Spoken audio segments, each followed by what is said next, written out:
This man is a ticking time bomb, running on a full load of adrenaline and rage. Okay, you said he got on at the Logan Airport stop?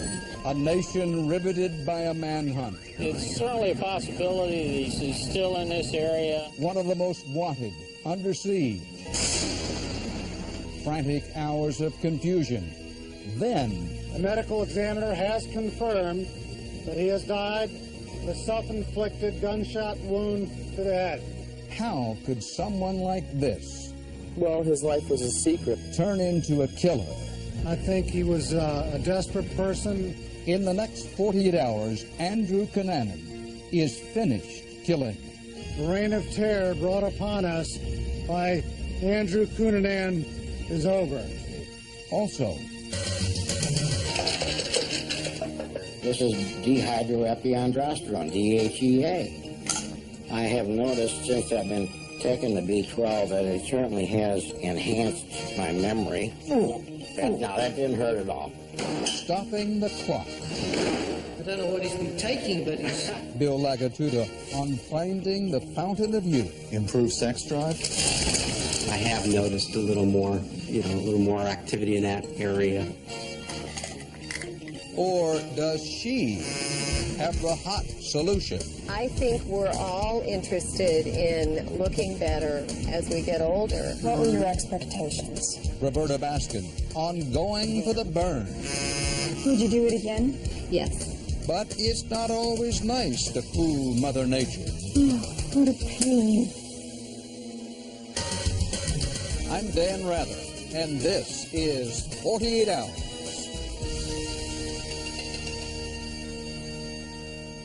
From every indication, he left behind a legacy of death, including his own.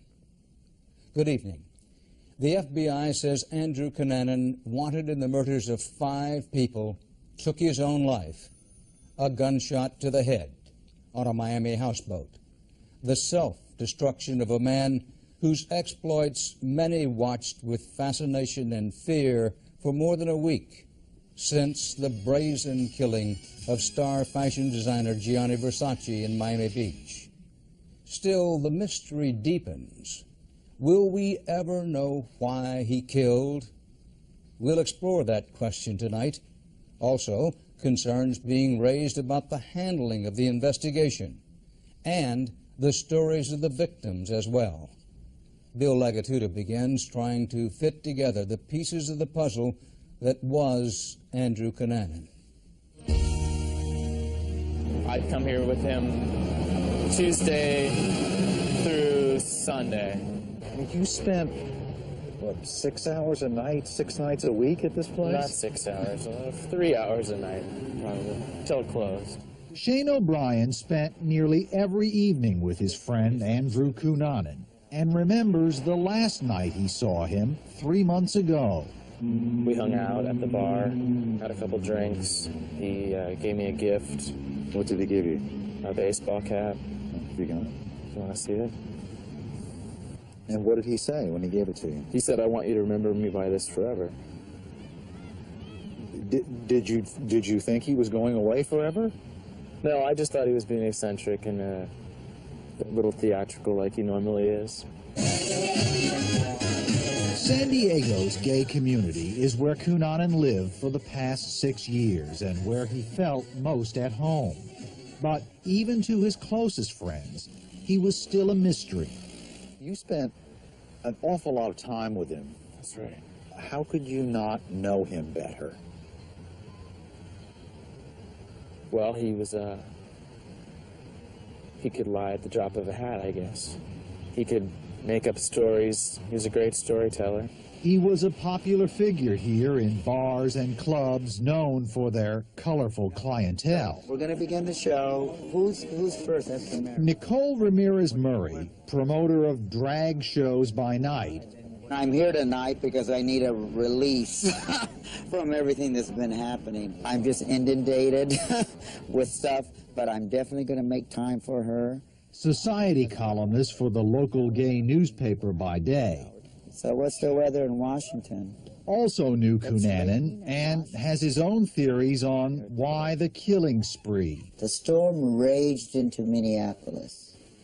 The storm raged into New Jersey and Chicago.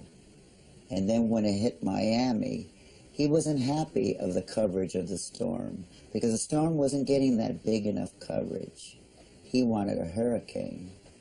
Versace was that hurricane. And ever since then, it's Hurricane Andrew. Cunanan was born 27 years ago to an American mother and a Filipino father. Modesto Cunanan later had business troubles and abandoned the family in San Diego, where Andrew attended the upscale Bishop's High School. By now, America knows his classmates voted him least likely to be forgotten. He was openly gay in high school and very flamboyant, and what the interesting point is that he even had wealthy young men even back then. I think that he must have seen the movie American Gigolo and thought, hey, you know, on what do you want to be career day? He probably raised his hand and mentally said, I want to be an American Gigolo. Later in life, he sought out older, wealthy men in exclusive suburbs like La Jolla. He would provide companionship, stimulating conversation. What would he get in return? A Rolex watch as a gift, a car, financial assistance monthly. It was almost like a job. It was definitely a career for him. Cunanan flaunted his homosexuality.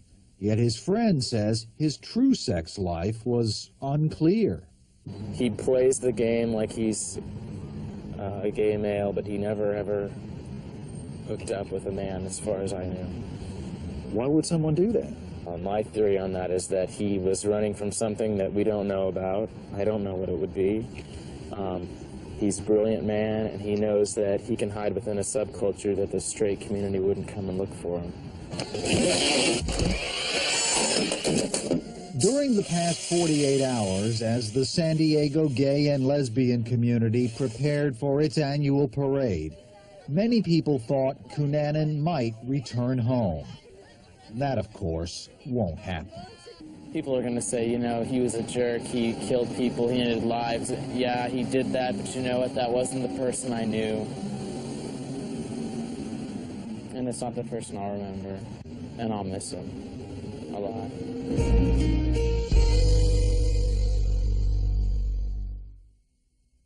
Before Andrew Cunanan made it to the most wanted list, he was already on the A list on the San Diego party circuit. It was here, police believe, Cunanan met his first victim, Jeffrey Trail. Why don't you get some Crystal Light Pepsi and some Dr. Pepper?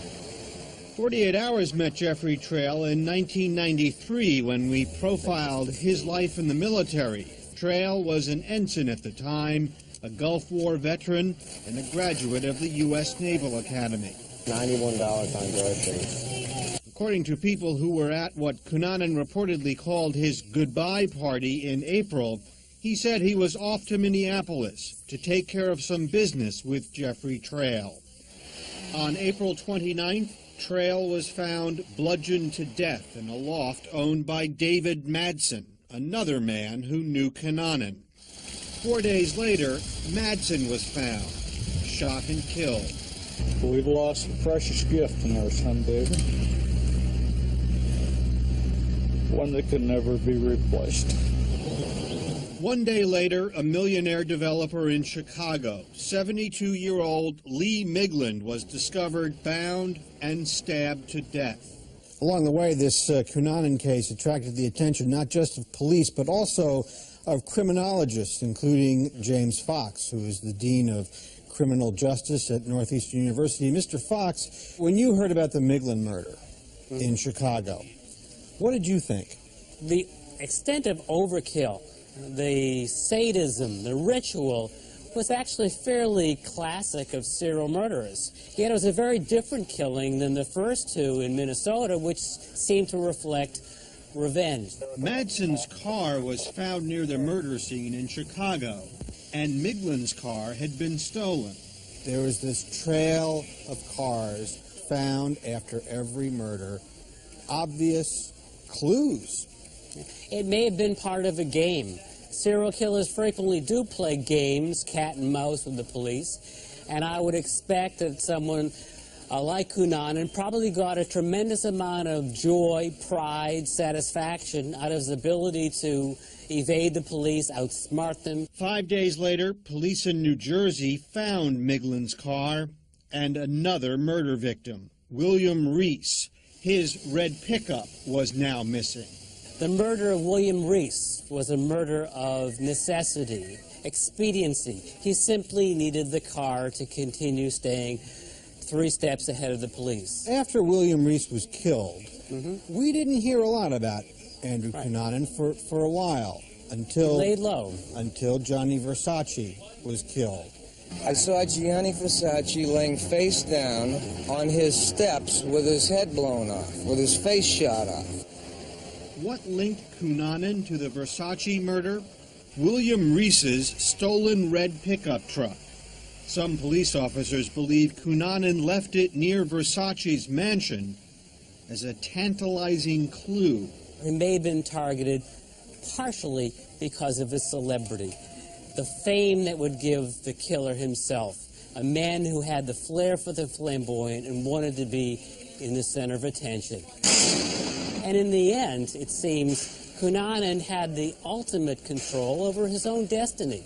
Rather than being caught by the police, being killed in a shootout, rather than being executed perhaps by the state of Florida, he was his own executioner. Joining us now live from his home in DeKalb, Illinois, is Stanley Trail, the father of Jeffrey Trail, believed to be the first of Andrew Cunanan's victims. Mr. Trail, first of all, my condolences and my thanks to you for doing this evening. Does the suicide of Andrew Cunanan give you a sense of peace and or closure? Well, peace in the sense that I know now that there will be no more victims of Andrew Cunanan. I take no joy in his demise, but I'm glad that when he went out, nobody went out with him. Why do you think your son was a target? Well, Jeff was not only an honest man and an honest kid, he was extremely scrupulous, and I think that had he been a friend of Cunanan's, which I guess he was, when Cunanan strayed from the very straight and the very narrow, I suspect that he lost Jeff and could never get him back because he was because Jeff was scrupulous and wouldn't tolerate people who weren't, and that was probably irreversible. And with Cunanan's other losses, his benefactor and whoever his friends, maybe it just tipped him over. When did you realize that your son was the victim of a spree killer? Well, I guess I don't know what the definition of spree is, but I knew that after the second victim, Mr. Madsen, that there was a chance of a runaway here. Your son, Jeff, went to the Madsen apartment. Somebody called him and suggested he come over. He went over. That's my understanding. Do you have any idea for why he went over? For what purpose? Well, again, one of Jeff's properties was that he was an extremely kind person, and he'd go out of his way for people. If he thought that he could do somebody some good or save somebody from something by going there, he would have gone. He was that kind of person, and I know that he had appointment at 10 o'clock that evening. He didn't plan to stay. He never kept that appointment. But I think if you know Jeff, if you knew Jeff, this is the sort of character that he was. He went out his way for people, and I guess he did it either to help Madsen or to help Cunanan in some way. Mr. Trejo, thank you. You're certainly welcome. Questions about the pursuit of Andrew Cunanan. Did the FBI and the police move fast enough, well enough, or did it take a celebrity's murder to really get them going? Questions and some answers coming up.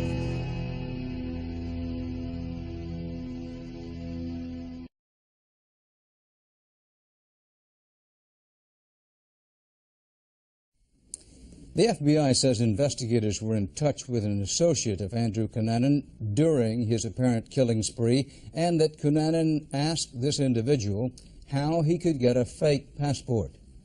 Did the authorities move fast enough, well enough, to try and catch a killer in this case? How, if at all, did the murder of designer Gianni Versace change the investigation? Jim Axelrod addresses some of these issues. I feel glad that we have one less killer to worry about, but I feel a great deal of anxiety and sadness that we had to go through this whole thing. Bob Coons, a gay activist in Miami Beach, is reacting today to the death of Andrew Cunanan the only way he knows how, protesting. These are 46 questions we would ask the police. Everybody is suffering the consequences of this. Okay, everybody was living in terror and looking over their shoulders all over the country, not just the gay community. But it is Bob Coons and Miami's gay community who are now asking whether the death of Gianni Versace could have been avoided. It would be Keystone Cops if it wasn't so tragic. We should have had a whole plan of action after the first killing, not waiting until the fifth killing. And it's only because a high-profile person met this tragedy that all of a sudden people started moving in one direction after another. If it wasn't for a high-profile person, nobody would have gotten off their behind even to go and find a killer. This is the person that's wanted as a suspect right now. Coons claims both the FBI and the local authorities backburnered this investigation. Good morning, FBI. Why? Because most of the victims were gay. The authorities were irresponsible. They didn't work with us. They didn't want to deal with us. But Charles Rose, a former federal prosecutor, doesn't see it that way. There are also a claim that by the gay community that the FBI somehow did not devote its resources that it should have because there was a gay community. And that is categorically incorrect. This killer was in our community for 2 months and nobody told us about it. Authorities claim they made every effort to track Andrew Cunanan and plaster his picture all over the country. Cunanan was placed on the FBI's most wanted list, a point Attorney General Janet Reno made directly after the Versace killing. As I understand it, he was put on the most wanted fugitive list on June 10th before this latest tragic circumstance occurred, and I think that the FBI has been pursuing it vigorously. In fact, the FBI gave information on Cunanan to the TV show America's Most Wanted, which ran 2 stories. The FBI says he could be anywhere. Look carefully at this picture. But back in Miami, where Cunanan hid out for at least 2 months, there were some missed opportunities to apprehend him. One was when Cunanan pawned a stolen gold coin. And I said, sign here, put your fingerprint. I give it his copy, I give it the money, and he left. That's it. It took like a 5-6 minutes. Probably because they were very busy looking for Mr. Cunanan, they didn't get to entering this particular piece of paper into their computer bank where it might have been recognized. And then a sighting at a Miami Beach sub shop. When he came in front of me, and when I was watching the show, you know, I pay attention, and it's just boom, right then and there, it just clicked. This is the guy. Well, it's a missed opportunity presuming it's him. In other words, we have someone who says it's him. We have, several hundred people around the country who said he was in my sub shop. I'm pleased with the conduct of the investigation, and I think we've done a damn good job. And quite honestly, the only reason Cunanan is dead is because he took his own life the cowardly way, and not because of any great police work and this whole thing. Indeed, Cunanan was captured by bad timing, a caretaker walking in on him unexpectedly. There are many tools that the law enforcement has at its disposal for fugitive hunting. And they also have a thing called luck. And this case is an example of it.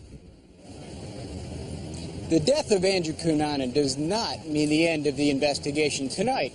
FBI agents are questioning a man named Torsten Reineck, a German, the owner of the houseboat over my shoulder where Andrew Cunanan died. They want to know if Reineck knew Cunanan, if he had given him permission to stay on the houseboat.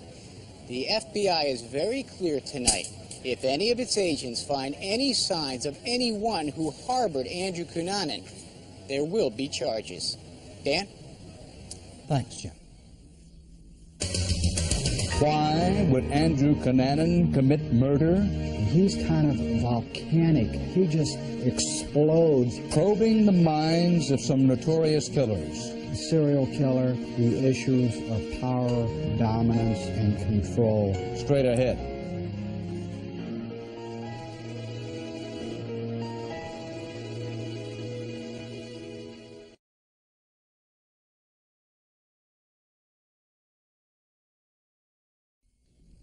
We may never know for sure just what drove Andrew Cunanan's final murderous weeks.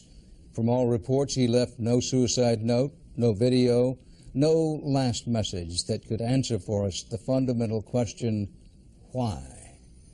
But as Anthony Mason reports, Cunanan did leave behind other pieces of his puzzle, vital clues that offer a revealing glimpse inside the mind and method of a murderer.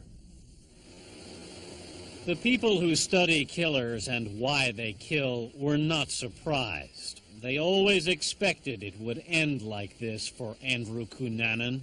When he died, when Mr. Cunanan made the decision to die, and I think he made that weeks, if not months ago, that he would never be taken alive, he ensured that he wouldn't be taken because he did a headshot, just like he did to some of his other victims. He knew how to kill his other victims. He knew how to take his own life. This man was a desperate fugitive on the run, and it was heading for a brick wall, and it finally got there in that houseboat. Criminologist Robert Ressler profiled murderers for the FBI.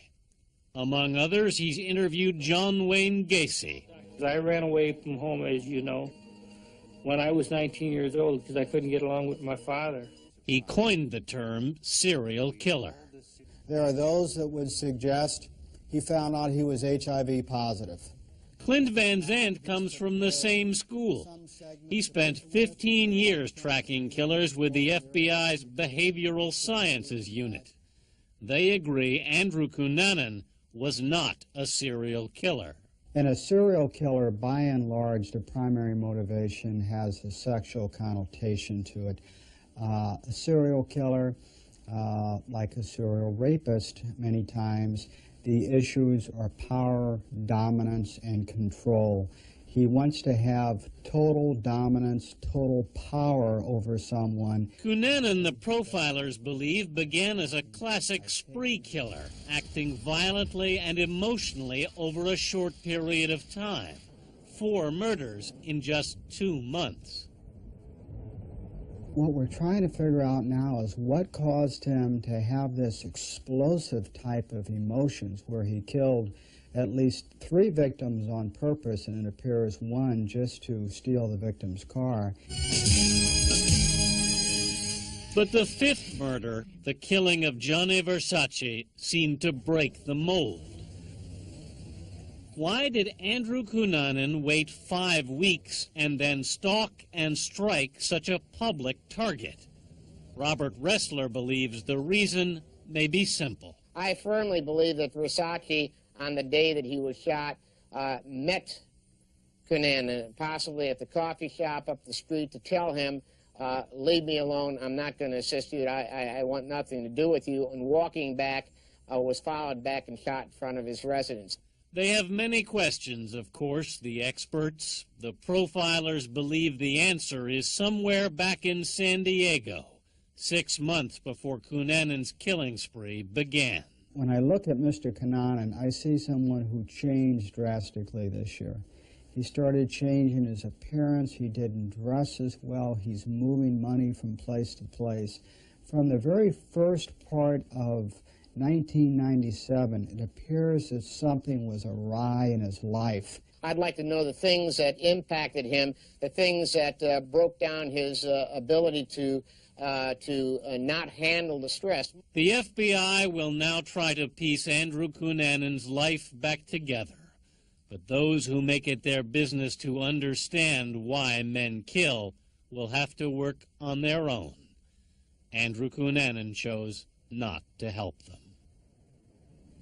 Now, with us live is Maureen North, a special correspondent for Vanity Fair magazine. She's been following Andrew Cunanan's trail for 2 months and has interviewed dozens of people who knew him. Her article will be in the next issue of Vanity Fair magazine.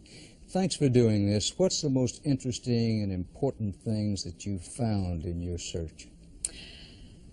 Andrew Cunanan was a very complex, extremely bright, brilliant individual. He was somebody who, from the time he was a teenager, was mesmerized by wealth and power, and he was a pathological liar. And in the last 6 months, he began to become much more involved in drugs. He was probably a petty drug dealer. He became involved in sadomasochistic sex. He was addicted to sadomasochistic pornography, and he had been rejected by the person he was madly in love with, David Mattson, as well as one of the people he considered his closest friend, Jeff Trail. He had also ended a relationship with a wealthy individual in La Jolla who had supported him. And so for the first time in his life, he had to really face the idea that he maybe had to go work for a living. He was getting older. He wasn't good looking enough anymore to attract older men the way he might have once done, and certainly he wasn't attractive enough to have a lot of boyfriends among his own peers. So what is an aging sort of gigolo to do, particularly a brilliant one? And so I think he became very resentful, and he began to spiral downward. Jeffrey Trail's father has suggested that he believes that Cunanan was trying to get Jeffrey Trail to do something illegal, drugs, pornographic material. Is there any evidence to support that hypothesis? Yes. I talked to a number of people who told me that Jeff Trail was giving Cunanan the cold shoulder, and Cunanan himself was such a liar, it was difficult to know what he was saying, how much of what he was saying was the truth, but he was telling people that he was trying to get Jeffrey Trail to go into the drug business with him. And Jeffrey Trail also told somebody, at least a couple of people I talked to, that that was the case, and he had refused. Very quickly, because we have only a few seconds left, with Versace. Yes. Any real evidence that he had a connection with Cunanan other than a possible chance meeting? Well, I think that Versace was the gay idol, and he was the largest personality in South Beach. And I think, yes, that they had met before, and I think that Cunanan used to track these kinds of people, and whether he tracked them through the media or how much he knew them, he felt some sort of connection, I believe, and I think it was a very symbolic act to take out Versace. Maureen North, we'll look for your article in Vanity Fair. Thank Thanks. you. You go, Charlie. You breathing, Charlie? Still ahead. What's gotten into him? That didn't hurt at all. Living longer. I always forget that I'm not 25 anymore. And enjoying every minute of it.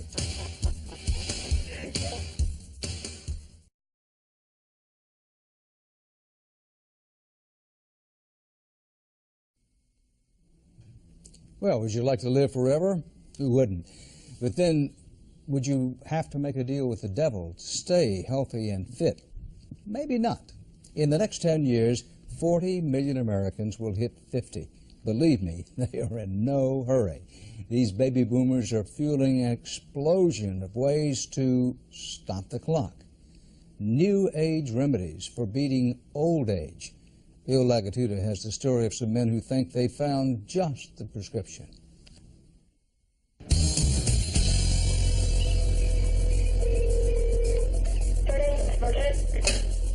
Yeah, Bridget, have a few buys to place. By 6:30 in the morning, LUV, 300 shares. Tom Scott's already making money for his clients. Got it. I'll bet you the toast is burnt by now. He's always on the move. Oh, well, one of them's edible. Everybody out. Carpooling kids to school before a hectic day at the office. And 2 hours of squash. Tom can handle all of that activity. Only lately, I felt that my energy level was depleting and that, heck, on some days after a good lunch, I'd practically fall asleep. I was missing the good old days. You want to come here? Sit on Daddy's lap? At the age of 45, Tom Scott thought he was simply too young to be feeling old. So he started taking the hormone called DHEA. DHEA is what some scientists call the mother of all hormones. Take it, and it prompts the body to produce more estrogen, more testosterone, and other hormones we all have more of when we're young. It's the building block of all the other hormones. Tom's doctor, Julian Whitaker, is one of the leading proponents of DHEA. What are some of the improvements that you may note after taking it for a while? Improved energy, better sleep. Also feel more awake. Better concentration. Improved sex drive? I think definitely improved sex drive. I have noticed a little more activity in that area. Dr. Whitaker even takes DHEA himself. I think it's ludicrous for physicians not to recommend it. Though many in the medical community are more cautious. There are bound to be people who are going to see you and say, here's another California doctor who claims to have discovered the fountain of youth. First, I've never said that I'd claim to discover the fountain of youth. The reality is they ought to be asking, well, why isn't my doctor helping me with these hormones? I come out here after work and walk 4 miles. I don't know what happens, but it seems that the last 2 or 3 miles I go faster.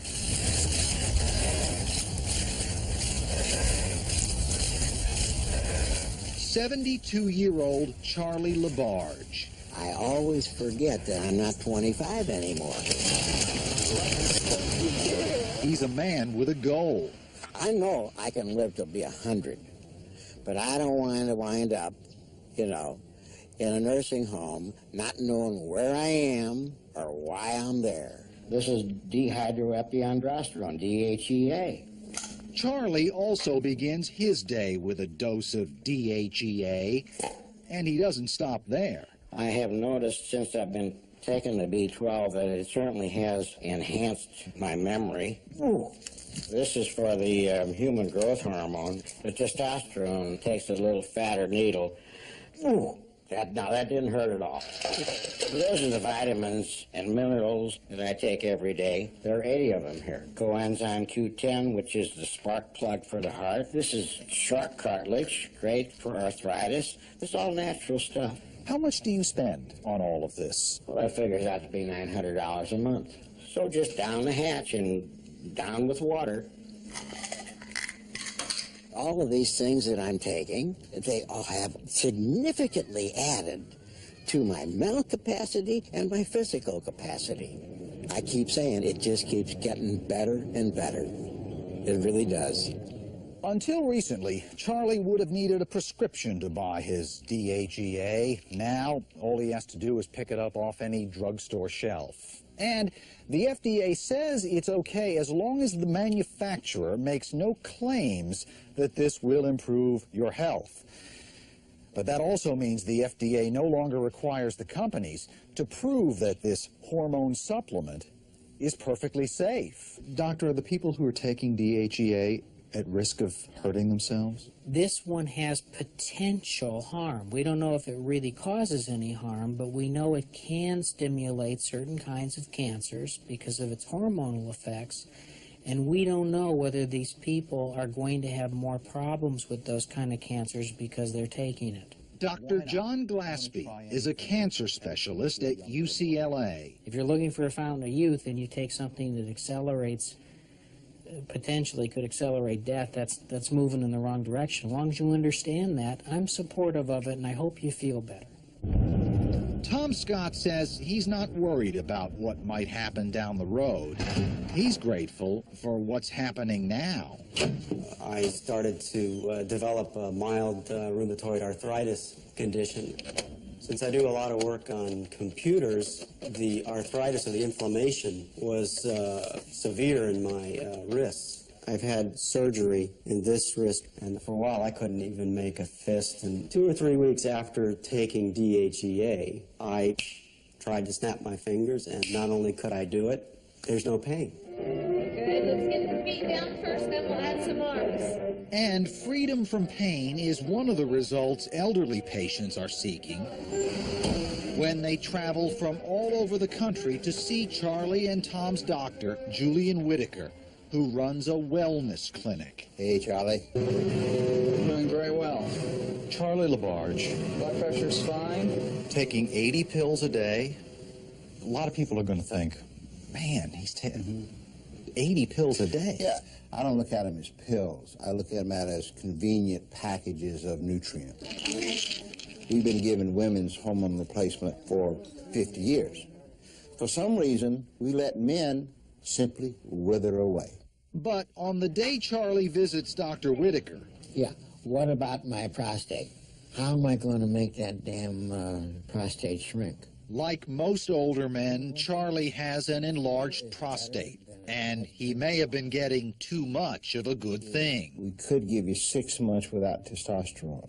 Prostate cancer can be a side effect of too much testosterone. I'm not concerned at all. But Dr. Glaspie isn't so sure. It is very possible to take natural compounds and do bodily harm with them.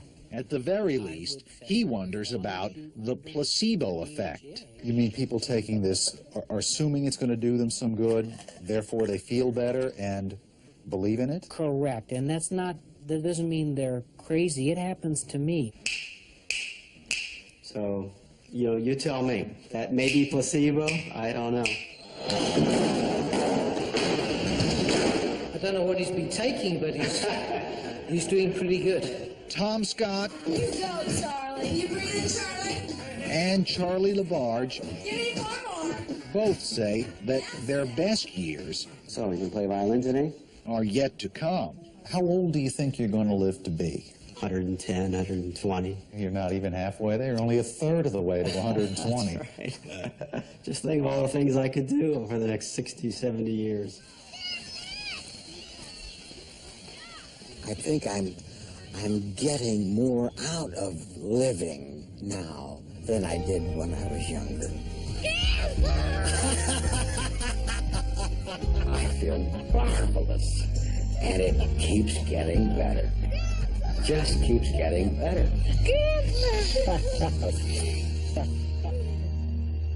We want to underscore a final note of caution about DHEA. The National Institute on Aging is warning that until and unless there's better research, the health risks may not be worth it. That scientists are worried about possible, quote, dangerous side effects, and there is no conclusive evidence DHEA can either prevent or reverse aging.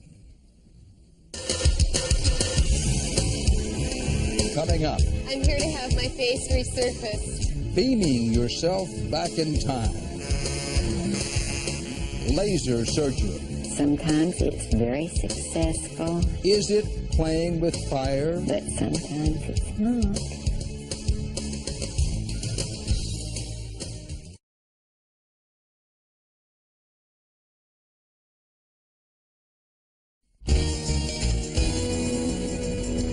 I think we're all interested in living better and longer and looking better as we get older. 41-year-old Margaret Schließman Okay, I'll put this rub on you.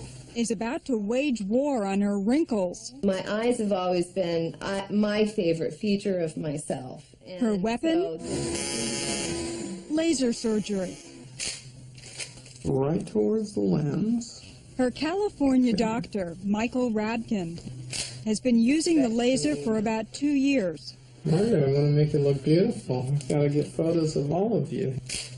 I feel like women should get to do whatever they feel like doing with their own bodies. That kind of attitude is the reason cosmetic laser surgery has taken off. And you can see the beautiful contour of the lower lid.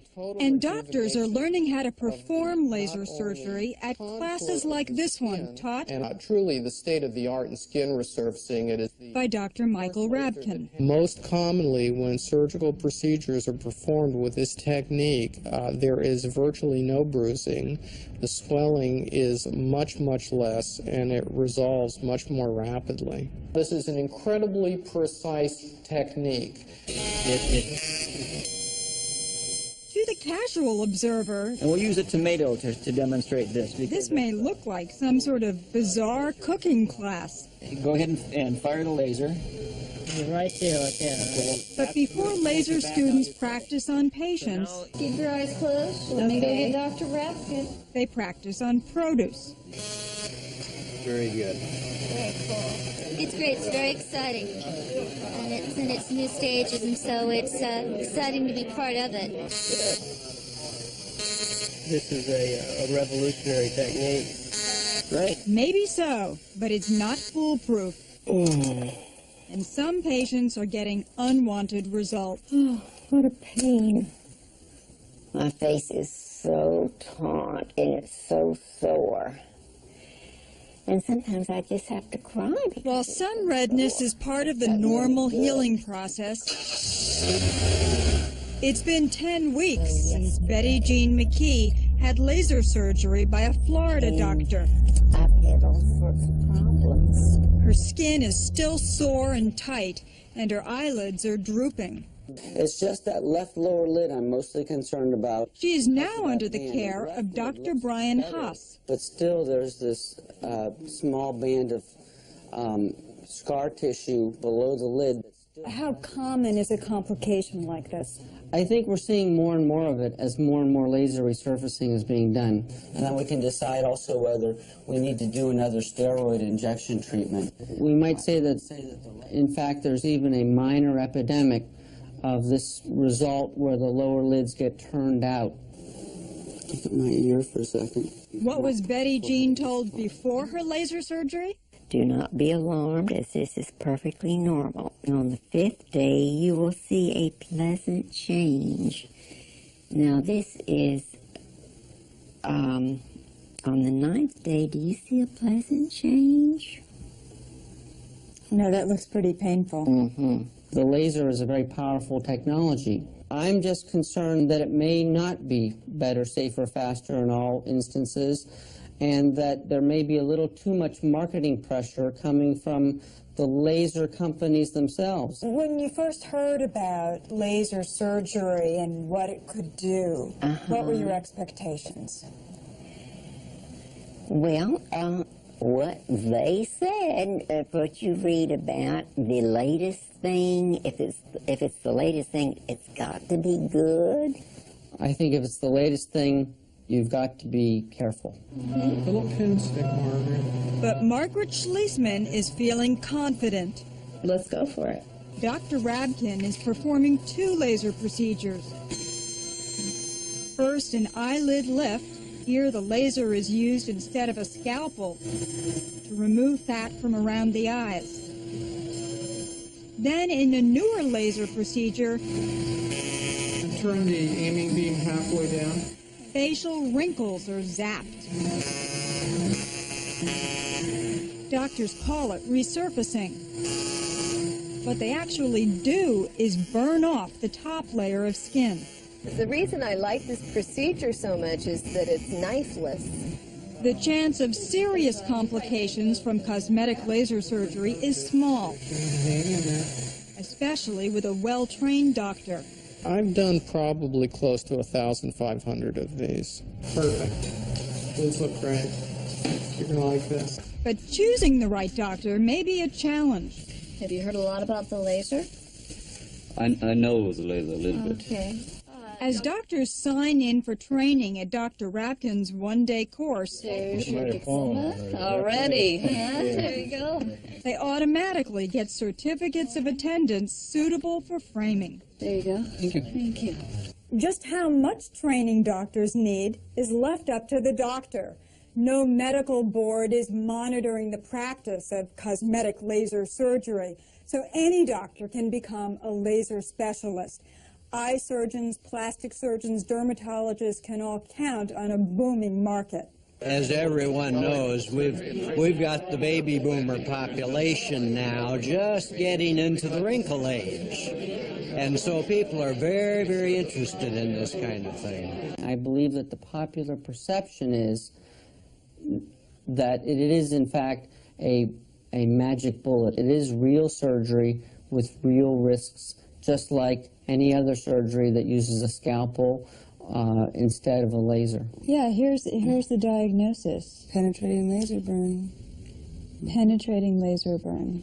The laser may actually add risks. My cornea had been completely obliterated by the laser, 13 holes. That's what happened to Wendy Kempton after she went to an Arizona doctor. You had all of these holes? Yeah, and a big cluster of holes right here.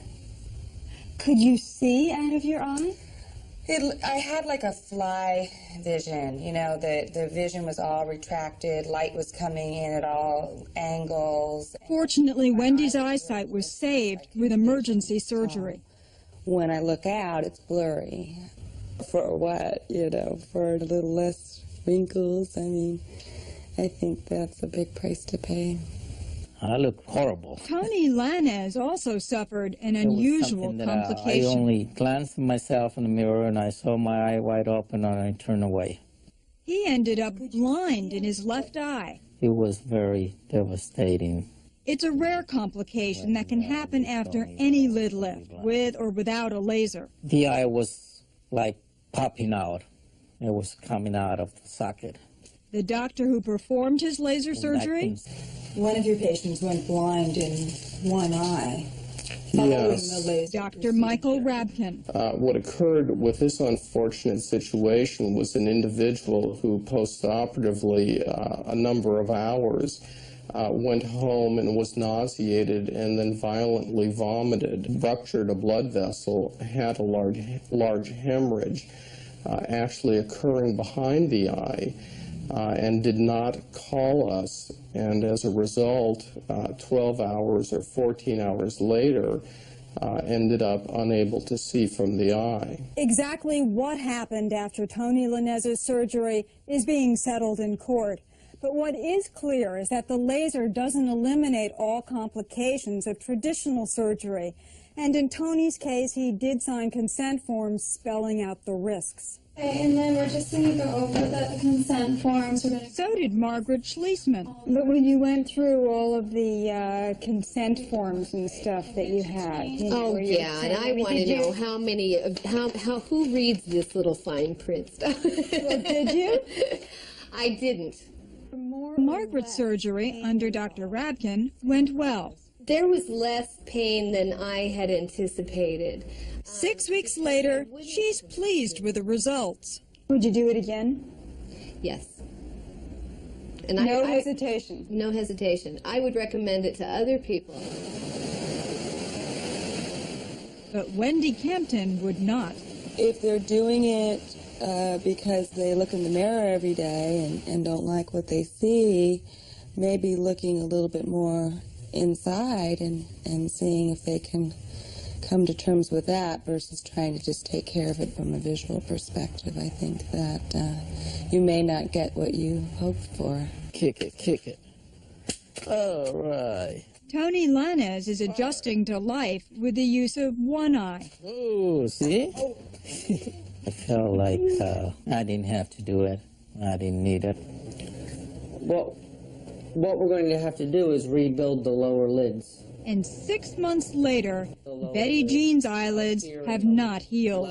And how serious is that? Well, it's major lid surgery. It's major reconstructive lid surgery. I'm just hoping that the people will that are considering it will really think through, and if it's worth the risks to them. And sometimes it's very successful, but sometimes it's not. If you are thinking about laser surgery, check out the doctor's credentials. How often is the procedure done? And ask about post-operative care. Since we first aired this report, Betty Jean McKee did have reconstructive surgery. It was successful, and she's doing well. Wendy Kempton says her blurry vision caused a big upheaval. Her career plans hit a screeching halt. It does seem at least a little more care is being given to properly training doctors in laser surgery now. The class we showed you no longer hands out certificates at sign-in. That now happens at the end of the class.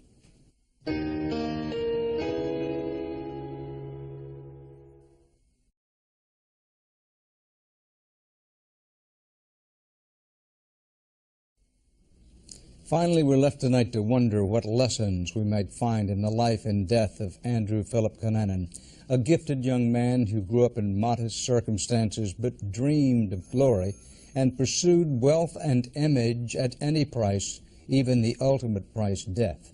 It's impossible to know what fueled his murderous journey, but in his quest for image and acceptance, Andrew Cunanan seemed to want what many Americans want: money, celebrity, material comfort. Some would call it the American dream. But the story of Andrew Cunanan is a cautionary reminder of how easily that dream can warp into a nightmare. I'm Dan Rather, and that's 48 Hours. Stay tuned now for your late local news, and know that tomorrow night's CBS Evening News will investigate hard on the remaining questions about the Cunanan case.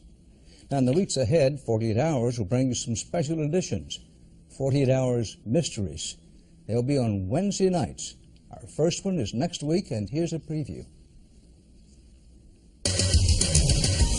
She had less regard for human life than anyone I'd ever met. Behind bars. When they set her down there, it's almost more than she could handle. Searching for a way out. They went about 12 feet. A killer on the loose may be back in Oklahoma. Have you seen either of these girls? If you happen to see them, give us a call.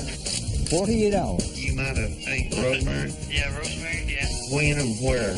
On the run. She knew she couldn't stay here. With the most wanted. First thing I know, she was on a killing spree. And the ones who want them the most. Hi, Mommy. 48 Hours next Wednesday.